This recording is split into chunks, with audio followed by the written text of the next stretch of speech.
Trump is making it a campaign issue to again fire these 5,000 VA employees that he illegally fired in the first place. Which side are you on? Which side are you on? Let's go ahead and jump right into what workers in the southern United States and colonies were up to last week. In new election filings, we had 104 workers at Overseas Shipholding Group in Tampa, Florida, file for unionization with the International Organization of Masters, Mates, and Pilots.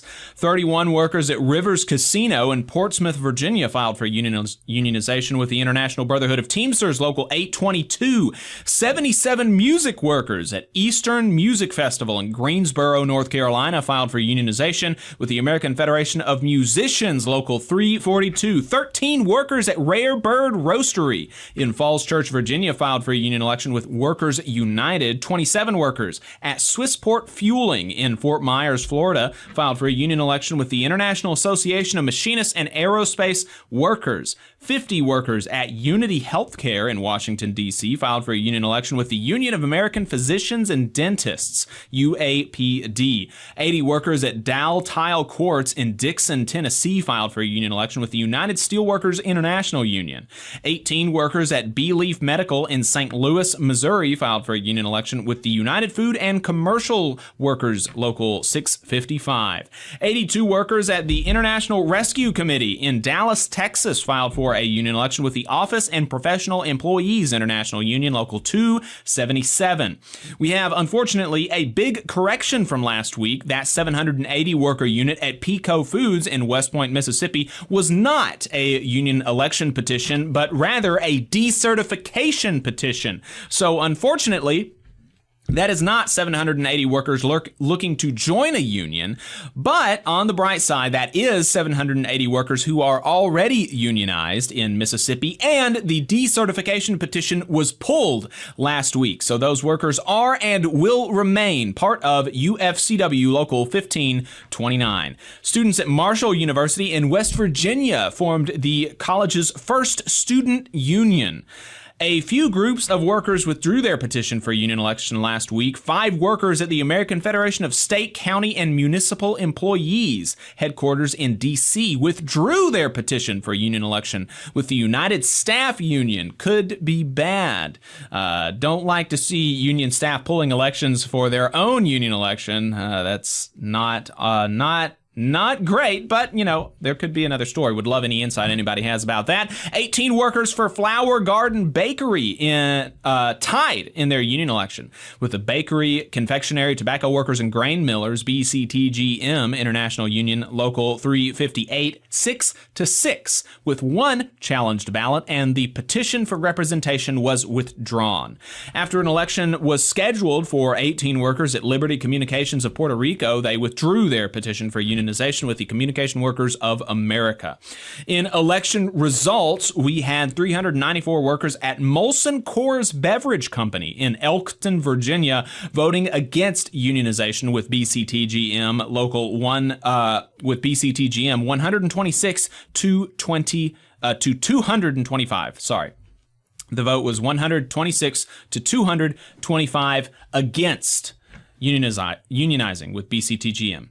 Hey, 5 seconds. Just wanted to say that this is only possible because of our donors. If you want to see more of this, then consider donating yourself at tvlr.fm/donate. 211 workers at American Fuels Cells and Coated Fabrics in Magnolia, Arkansas, voted in favor of unionization with USW.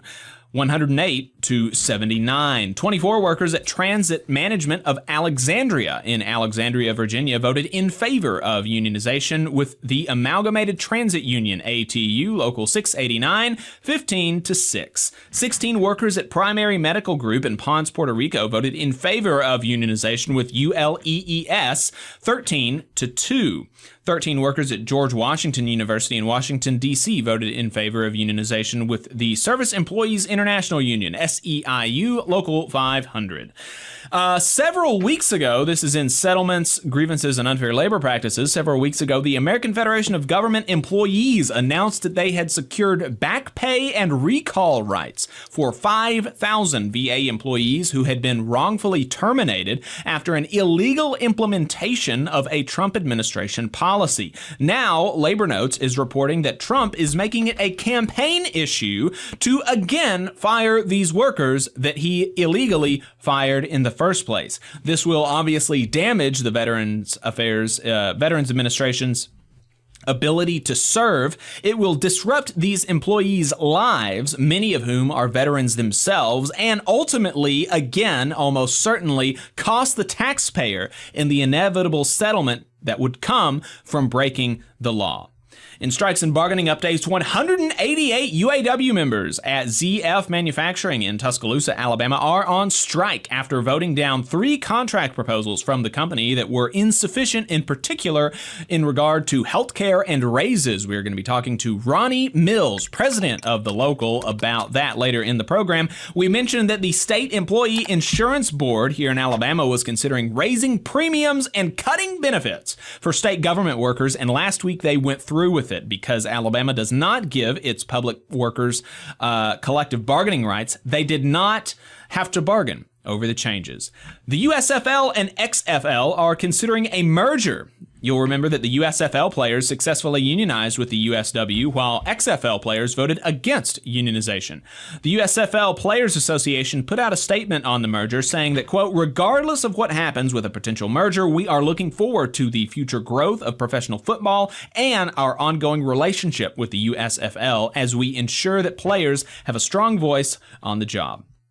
Shangri-La dispensary workers with the United Food and Commercial Workers UFCW Local 655 in Columbia, Missouri are still on strike that began in May. Three Brothers Coffee workers with UFCW Local 1995 are still on strike in Nashville. They have been since June, as well as Memphis soy protein production workers with the BCTGM International Union Local 390G. They've also been on strike since June. And the UAW has expanded their strike at Stellantis and GM to all of their parts distribution centers, 38 in total across 20 states, including in Mississippi, Georgia, and Tennessee, right around here.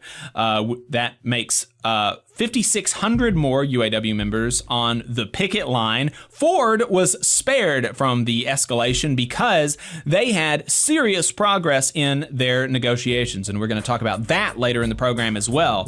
Really good news on the Ford front, but still a little ways to go. You just saw a clip from the Valley Labor Report. We are live every Saturday morning from 9:30 a.m. till 12:30 p.m. And we pride ourselves on keeping all of our content free to everybody so that we can talk to as many working folks as possible. If you support the work that we're doing, you think that it's important, you think that it's good, then consider making a monthly contribution to the project, and you can do that on our website, tvlr.fm.